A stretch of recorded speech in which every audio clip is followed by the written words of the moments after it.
Hey yo man, make sure y'all browse the channel the correct way. Check out that chunky subscriber count going up every day. Make sure y'all see that 1.4 million we put up. We ain't playing no games. Make sure y'all check that new and recent episode playlist with every new episode in order so you don't miss nothing. You feel what I'm saying? You see how we moving out here. Make sure you check that 50,000 views and better playlist. I got 100,000 views and better playlist cooking up right now. That all murder playlist and whole bunch of other good fire is on here. You feel what I'm saying? Just make sure you browsing the channel the right way and you don't miss out on that heat. Dirt.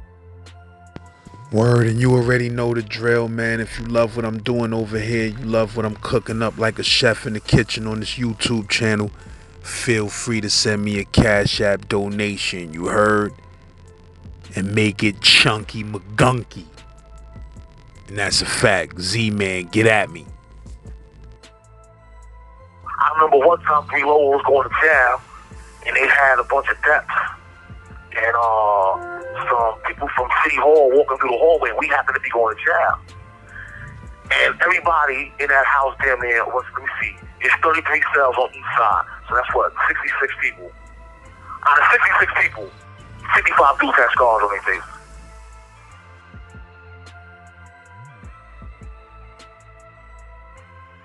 Got Big Hook on the phone and St. Laz on the phone. What's good, my brother? What's good? What's good? Yo, Laz, what's happening, bro? How you doing today, man? I'm good, man. I'm chilling, man. How you doing? I'm hanging in there, man. You know, as best as can be right now. Yeah, man. What that day-to-day like in there, man? I know how that shit be, though. It's just the monotony of it, man. You know, every day, you know, sucker ducking, dodging the bullshit with the police and the ops and all that. But other than that, man, it's just regular day in hell. I mean, we do what we do, trying to make it to the next day. That's a fact, my brother. Shit, man. This place right here, the environment's a little better, a little more open, a little less tense, not as violent, you know, so it's a little easier. It's a nice little tone down. Yeah, man. Why, you just got there or something?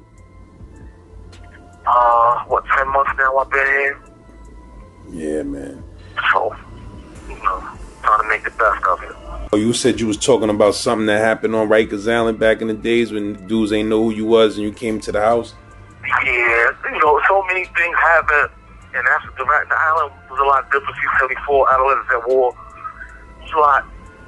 It was different than it is now. It's always been a violent environment, but sometimes you gain some of the closest comrades and friends when y'all going through that adversity with the criminal justice system or whatever, man. But you know, you get through it, and it definitely still stop and still. It definitely make a man out of you. But at that particular time, 1989, 90, 91, I mean, it had to be one of the most violent places on the face of the earth at that time. I don't know what happened, but all of a sudden it was like dudes getting cut and stabbed every day. Compared to prior to that, it was mostly fights. That's when you showed who you was, when you had a knuckle game. And then all of a sudden it turned into razor tag. And almost everybody that was somebody got caught up in it in some shape, way, form, or fashion. Looking back on it, it was crazy because there was just so many dudes just involved in it. You had the Brooklyn and Bronx thing, you had the Brooklyn and Queens thing, then you had individual houses going at it. Then dudes, like I was in a house at one time, 3 Lower, where dudes fought the police before they wanted to come in that house. Because it was so notorious for dudes getting cut and stabbed every day. It was 3 Lower, the Terror Dome. You had a lot of famous housing areas, but that one just, in those years, took the cake. 4 main House of Pain, 4 Tops, the Butcher Shop. But when they came up with that 3 Lower, the Terror Dome, it was like a whole new universe down there. Certain officers didn't even want to work in that house. It was so violent down there. It seemed like every time they let somebody out, they let us out the cell, somebody was getting cut or stabbed. Then the Brooklyn Bronx thing started, and that became became a thing because at first one side was like half Bronx, half Brooklyn. So dudes was getting cut over that. And just on and on and on. So some of the stuff that my brother Fuquan alluded to, that thing on the visit, that was a Brooklyn Bronx episode. But it was episodes that preceded that and episodes after that. John Rambo and my co-defendant killer got into it. I just dropped the episode today when Shadow spoke about that situation. Oh, Chinese Shadow? Shadow from the start. Boy, all right, that's my boy. I was wondering, I said, that's my boy, yeah. I haven't seen him in years, but that's my boy, and he was around, yeah. You know, that, it was certain events, man, that's like, nobody could forget him at that, because that was two dudes of a real reputation and name brand. John Rambo was just coming back to the building. He was one of the main guys from the Bronx. You had my co-defendant killer, one of the main guys from Brooklyn. And they actually, that whole thing started because of the police. The police instigated that whole situation with them. Because John and Killer didn't know each other. John came back from HBM. Killer had 4 main on Smash. They put John in 4 upper. And there was a lot of instigating. The police was going bickering back and forth about which one of them had the tougher guy in their housing area.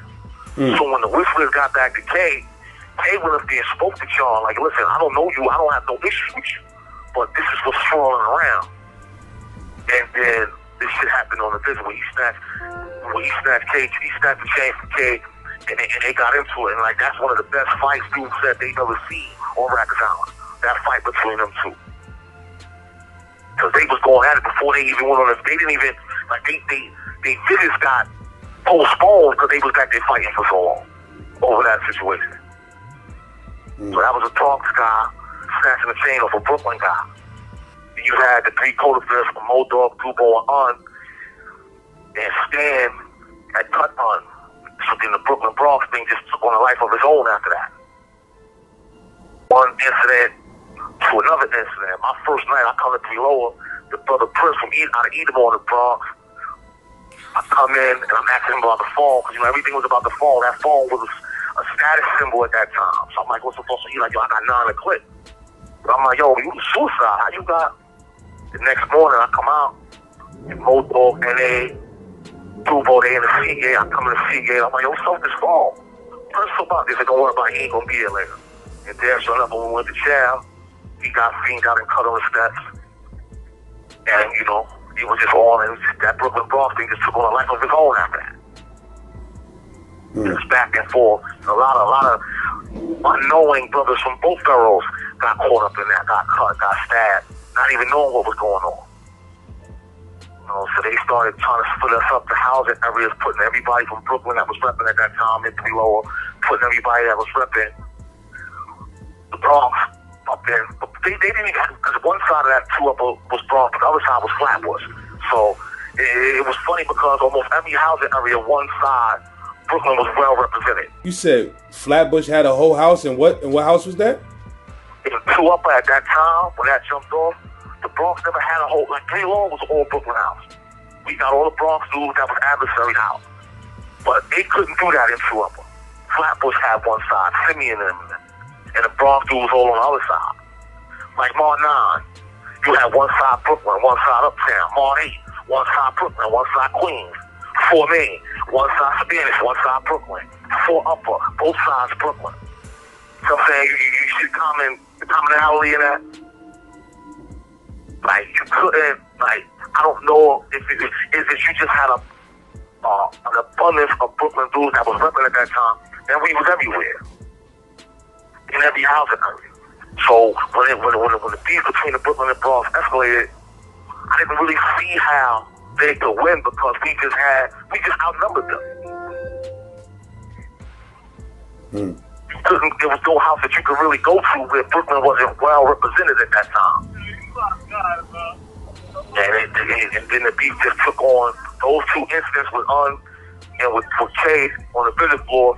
That kind of like sparked it even more.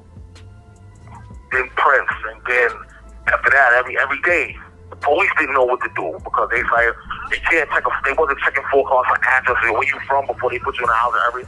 So it was just your bad luck if you fell in the wrong housing area or you fell in the wrong place at the wrong. Like the incident that Fuquan spoke about on the visit floor, prior to that,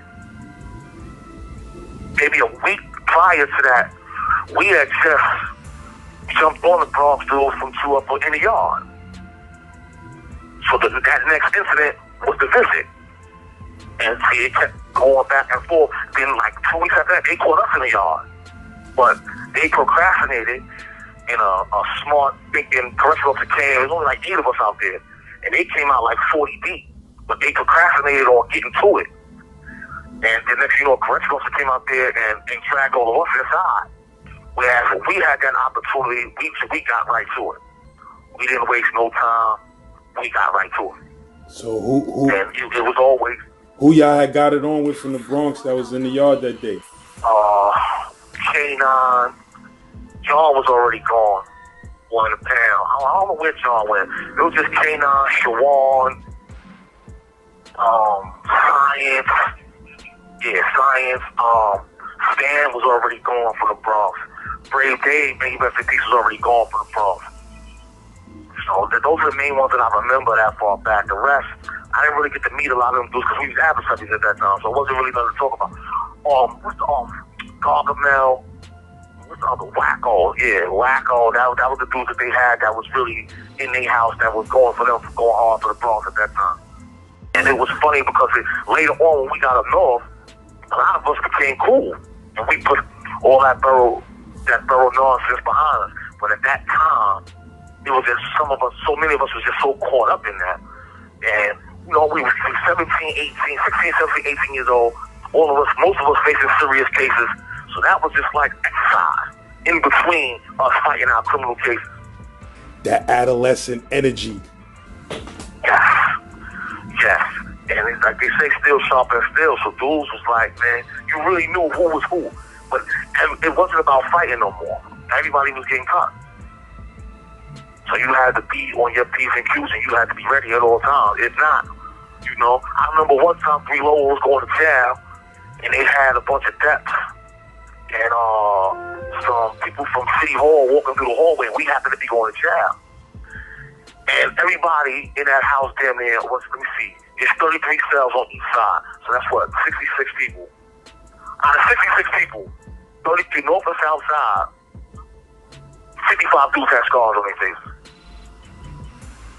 From the race attack wars that we was going through and participating in at that time.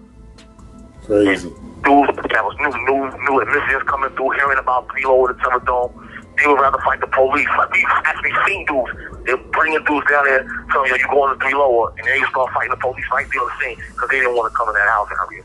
It was so notorious for dudes getting cut and stabbed down here. Who was down there? You said in 3 Lower at the time? It started off, it kept switching, because we was going to the camp with me, Mo-Dog, N.A. on one side. Me, Mo-Dog, N.A., Fast Fred from Bushwick, Light from Flatbush, Big Nose Lou from the Bronx, Lee from the Bronx. On the other side, Dubo, KB, may he rest in peace. It was the Bronx dudes down there. That's when OG Mac, the founder of the New York Bloods, was down there at that time. Ewok. Oreo for the Bronx was down there at that time. And then after that, it kept getting Nano came, Fruit came, Tocho. It was just so many people. Pretty Boy Star. Cool Out. It was just so many of us from Brooklyn down there that after sometimes it was hard for us to get along. Because there's one phone on each side, and then you got everybody down there as people, so we trying to be cordial to everybody, make sure everybody got that phone. But it used to be tense amongst us sometimes. It was only one phone in the whole? One phone in the cell houses at that time. There was only one phone on each side. That's so we had to share. And what dudes don't remember is that phone was a status symbol. The more phone time you had, the more somebody you were supposed to have been. So that's why when Prince said he had 9 to click, and we like, hold on, you suicide. And at that time, the suicide stayed out all night, from 11 at night to 7 o'clock in the morning. So they had the perk of having a phone all night. So that was so dudes took that personal like a total disrespect. Like, how you gonna say you got 9 to click and you the suicide?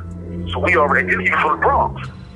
So, we already knew. Like, that's why when I asked about it, and they was like, don't worry about it, he ain't gonna be here. And I ain't asked no more questions. And then we went to jail. He got fiended out on the steps and he got cut. And then it just, that whole Brooklyn Bronx beef just took on a whole life of its own. Every day. Like, the CEOs had to start checking phone calls for addresses to make sure they wasn't putting the Bronx dude in the wrong housing area or a Brooklyn dude in the wrong housing area because they knew somebody was going to end up in the clinic or going on Elmo's Hospital to get their faces and stuff. What they say, gladiator school, it really was at that time. It really was. You made your name around that time. How long you laid up in the Ford building before you went up top? From May 90, I ain't go up north until September 91. So I laid up that whole time. Plus I was there previously for 8 months. Before that in 89, laying up. So I had, like, when me and Killer came through his co-defendants, everybody was surprised, but then they really wasn't because we from the same projects. But we both had reputations and we was both well known.